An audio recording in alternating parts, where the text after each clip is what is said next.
जय हिंद दोस्तों, स्वागत है आप सभी का अपने क्लास सृष्टि स्टडी सेंटर में। मैं सुमन आज आप लोग को कुछ महत्वपूर्ण अनुच्छेद बताने जा रहा हूं, जिसमें मुख्य रूप से आज हम 1 से लेकर 35 तक के उन सारे अनुच्छेदों को आज के इस सेशन में देखने का प्रयास करेंगे और सारे अनुच्छेदों के बारे में समझने का भी प्रयास करेंगे।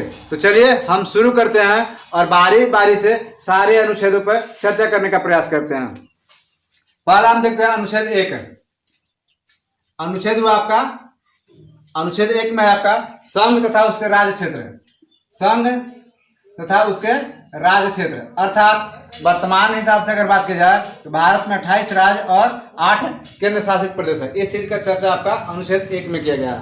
अनुच्छेद 2 का अगर चर्चा करते हैं तो अनुच्छेद 2 में आपका नए राज्यों का प्रवेश या स्थापना, नए राज्यों का प्रवेश या स्थापना, इस चीज का जिक्र अनुच्छेद आपका 2 में किया गया है। जैसे वैसा भूभाग जो भारत के राज्य में नहीं हो, भारत संघ में नहीं हो और किसी दूसरे क्षेत्र में हो और भारतीय सेना के द्वारा उसे जीत करके और भारतीय संघ में मिला लिया जाए, भारत के क्षेत्र में शामिल कर लिया जाए, वैसे क्षेत्र को अनुच्छेद 2 के तहत भारत का राज्य माना जाएगा।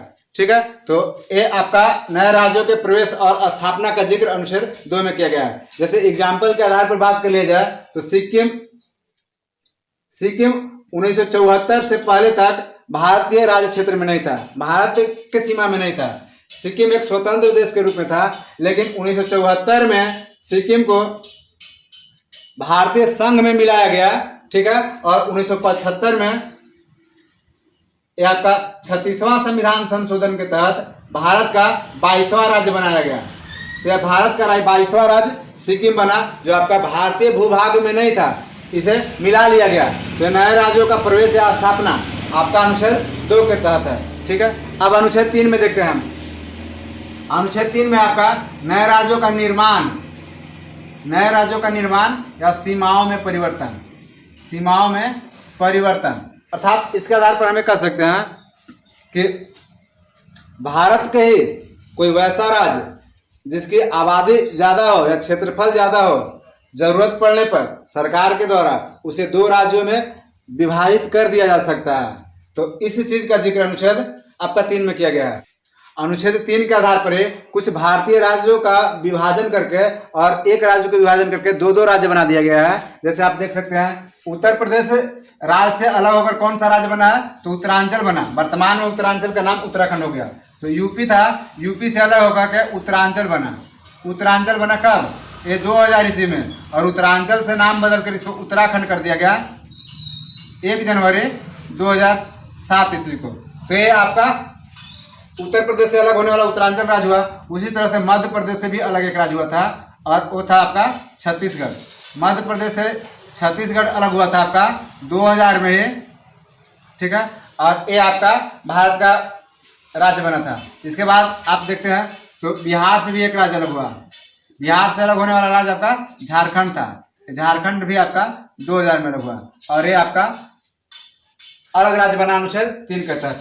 तो आप देख सकते हैं आपका बना। ठीक उसी तरह से आपका आंध्र प्रदेश का बात कर लिया जाए तो आंध्र प्रदेश से अलग होकर तेलंगाना का गठन किया गया। तेलंगाना, इसका गठन किया गया 2 जून 2014 ईस्वी को किया गया। ठीक है, तो वर्तमान में तेलंगाना आपका 29वां राज्य था।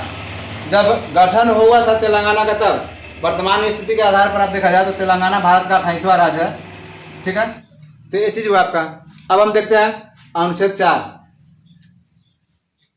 अनुच्छेद 4 में कहा गया है कि अनुच्छेद 2 और 3 में उल्लिखित बात, मतलब अनुच्छेद 2 और 3 में जो बात लिखा गया है उससे संबंधित बातों को संविधान में संशोधन नहीं किया जाएगा। मतलब ये आपका नए राज्यों का प्रवेश का जिक्र है तो है, इस पे कोई संशोधन नहीं किया जाएगा। नए राज्यों का निर्माण और सीमाओं में परिवर्तन का उल्लेख है तो कोई कुछ भी कर ले, किसी राज्य के मुख्यमंत्री, तो ये आपका जरूरत पड़ने के आधार पर उस राज्य का बंटवारा होगा ही होगा। तो इस चीज का उल्लेख अनुच्छेद 4 में किया गया है। अब हम देखते हैं आपका, हालांकि भाग 1 में आपका अनुच्छेद 1 से 4 है, भाग 2 में आप देखिएगा तो अनुच्छेद 5 से आपका, भाग 2 में 5 से 11 है। तो अनुच्छेद 2 में 5 से 11 तक हमको पढ़ना है। इसमें आपका अनुच्छेद 5 में है संविधान के प्रारंभ होने पर दी गई नागरिकता।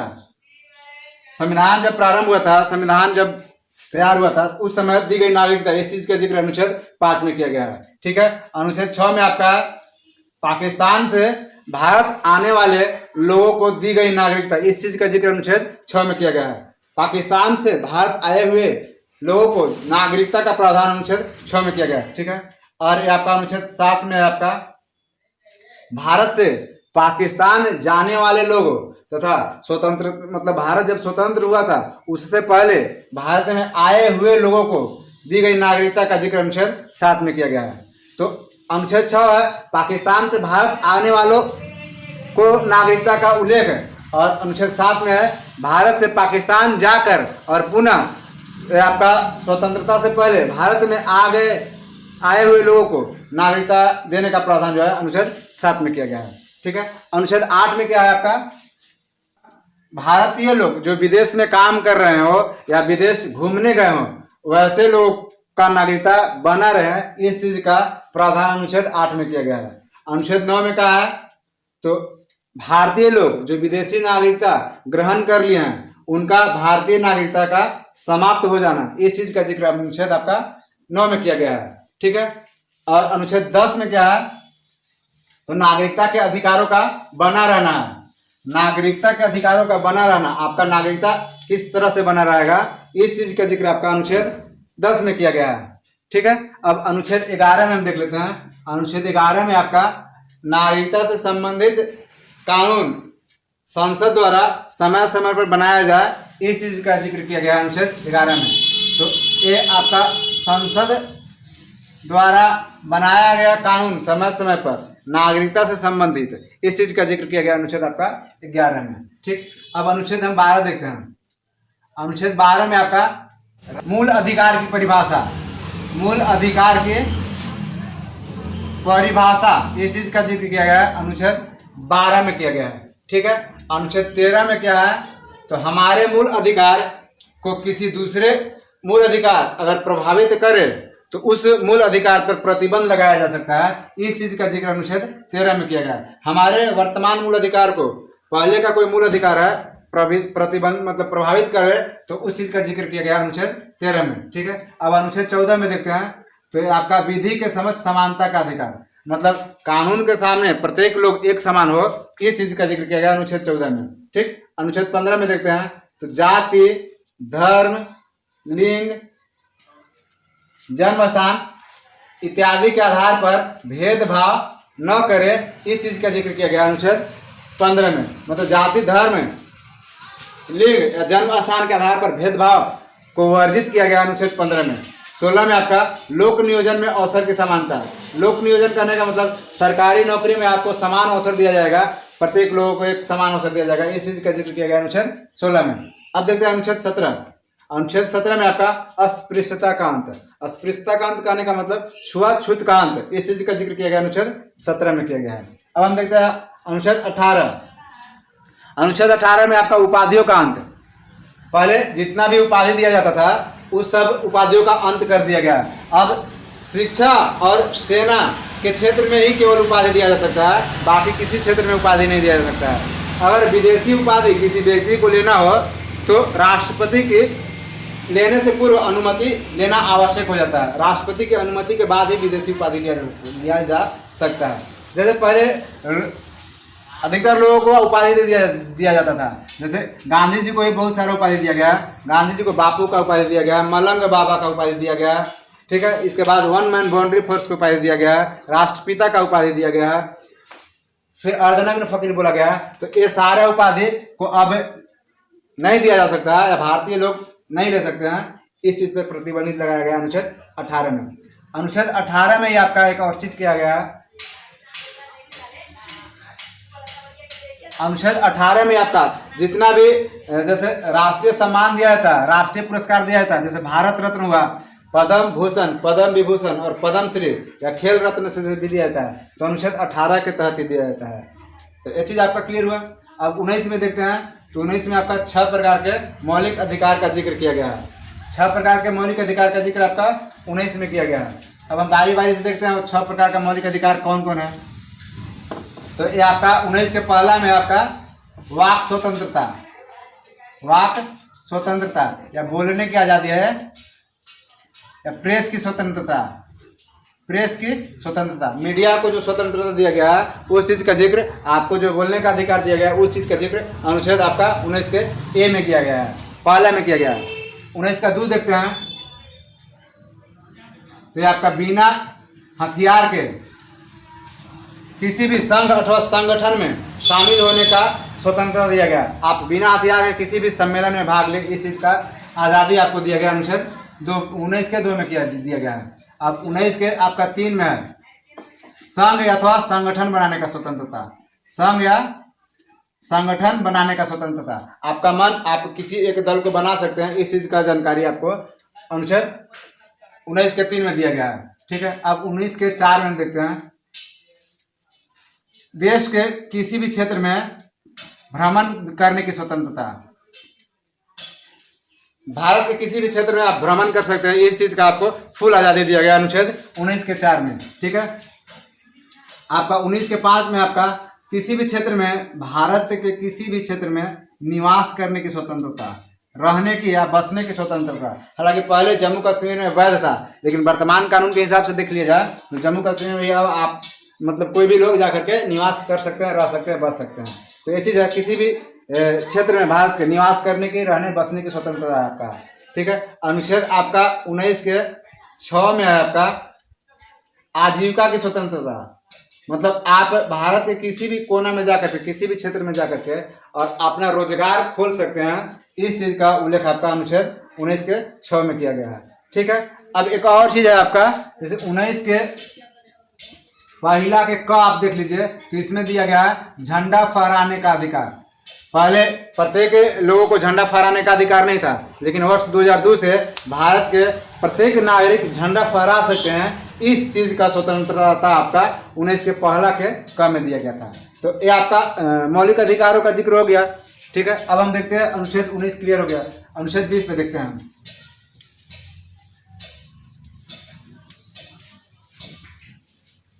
अनुच्छेद 20 में आपका अनुच्छेद 20 अपराधों के लिए दोष सिद्धि है। अपराधों के लिए दोष सिद्धि का प्रावधान किया गया है। जैसे 3 प्रकार की स्वतंत्रता दिया गया है अनुच्छेद 20 के तहत अपराध के लिए दोष सिद्धि के प्रावधान में। पहला दिया गया है आपका कि एक गलती पर 1 सजा। ठीक है, अगर उस सजा मतलब गलत कर दिया है इसके बाद, और नहीं तो उसको छोड़ दिया जाए, इस चीज का प्रावधान है। तो एक गलती पर 1 सजा। दूसरा काम आपका क्या है, तो सजा उस समय के कानून के आधार पर दिया जाए, जो मतलब सजा वर्तमान कानून के आधार पर दिया जाए, न कि मतलब अलग से कोई और कानून बना करके और उसको सजा दिया जाए, इस चीज पे प्रतिबंध लगाया गया है।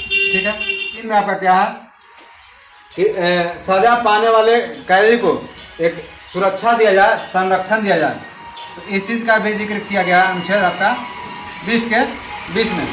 तो अपराधों के लिए दोष सिद्धि, इसमें अपराधी को 3 प्रकार की स्वतंत्रता दिया गया है, जिसमें एक गलती के लिए उसको एक ही सजा दे सकते हैं, और सजा उसी समय के कानून के आधार पर दे सकते हैं जो आपका उल्लिखित है उसमें, न कि वर्तमान में कानून कोई बना के अलग से दे दिया जाए। ठीक है, अनुच्छेद आपका इसी में आपका तीसरा जो हुआ, सजा जो पाया व्यक्ति है उसको एक संरक्षण दिया जाए, कैदी को संरक्षण दिया जाए, इस चीज का जिक्र भी अनुच्छेद आपका 20 में किया गया है। अब अनुच्छेद 21 में हम देख लेते हैं।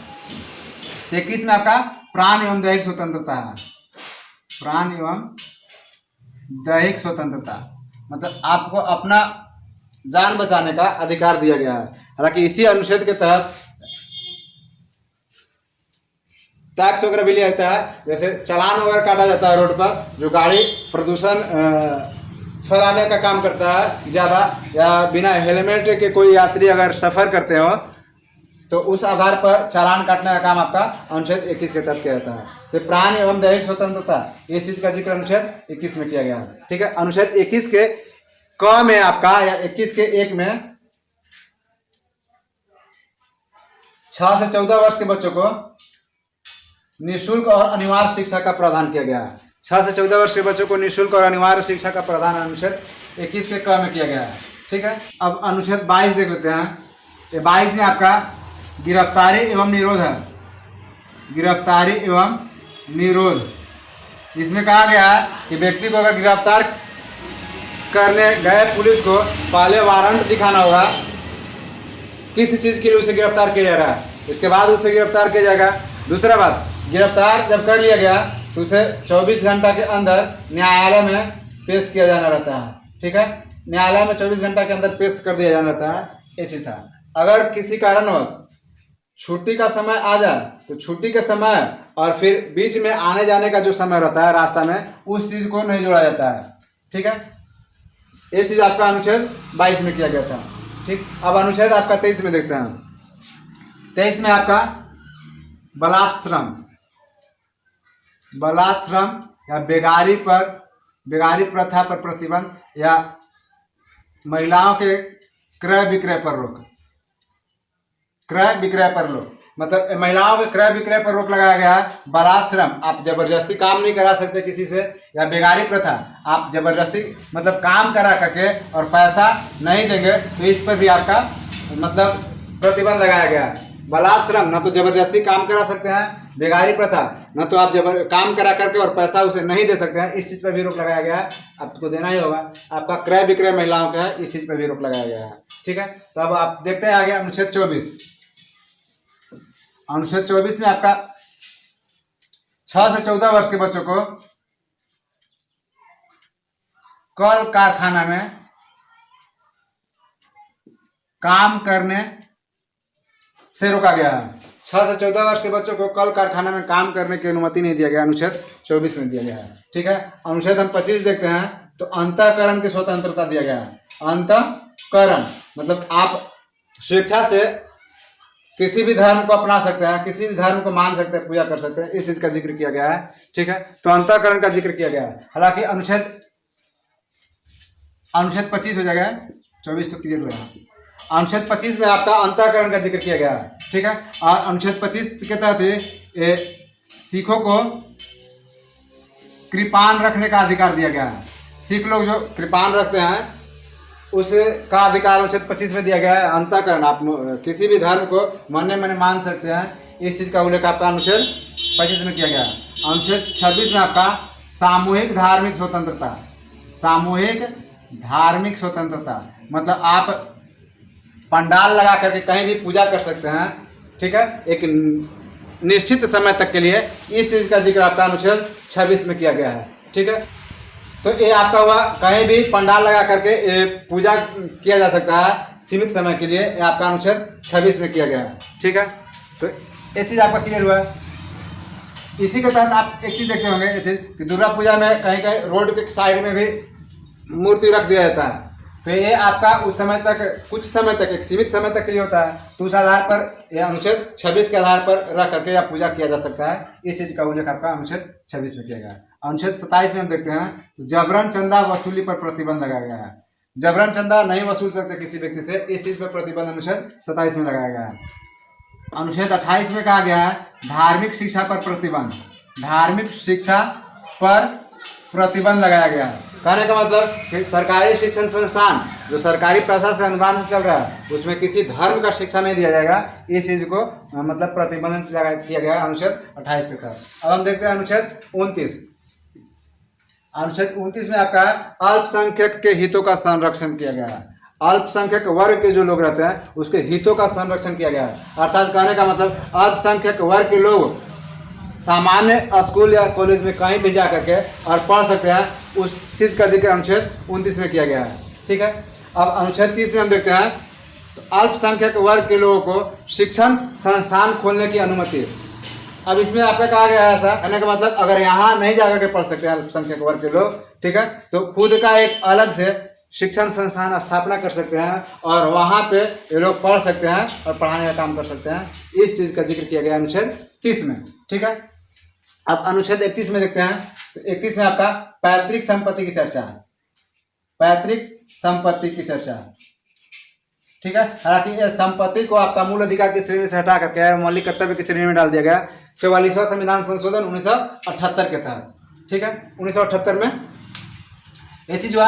अब अनुच्छेद 32 में हम देखते हैं तो संवैधानिक उपचारों का अधिकार है, संवैधानिक उपचारों का अधिकार। ठीक है, अनुच्छेद 32 को ही संविधान का आत्मा कहा गया है, ठीक है। हालांकि इसमें अनुच्छेद 32 के तहत आपका अनुच्छेद 32 के तहत सर्वोच्च न्यायालय 5 तरह का रिट जारी करता है मौलिक अधिकार के हनन होने से संबंधित, ठीक है। और अनुच्छेद 226 के तहत, ठीक है, उच्च न्यायालय जो होता है ये 5 प्रकार रिट जारी करता है। तो रिट जारी करने का अधिकार सर्वोच्च न्यायालय को अनुच्छेद कितना के तहत है? तो 32 के तहत है। रिट जारी करने का अधिकार उच्च न्यायालय को अनुच्छेद कितना के तहत है? तो 226 के तहत है। ये चीज़ का जिक्र आपका अनुच्छेद 32 में किया गया है, ठीक है। तो संवैधानिक उपचारों का अधिकार, और 5 तरह का संवैधानिक उपचार है: बंदी, प्रत्युषीकरण, परमादेश, प्रतिषेध, अधिकार परीक्षा, उत्प्रेषण।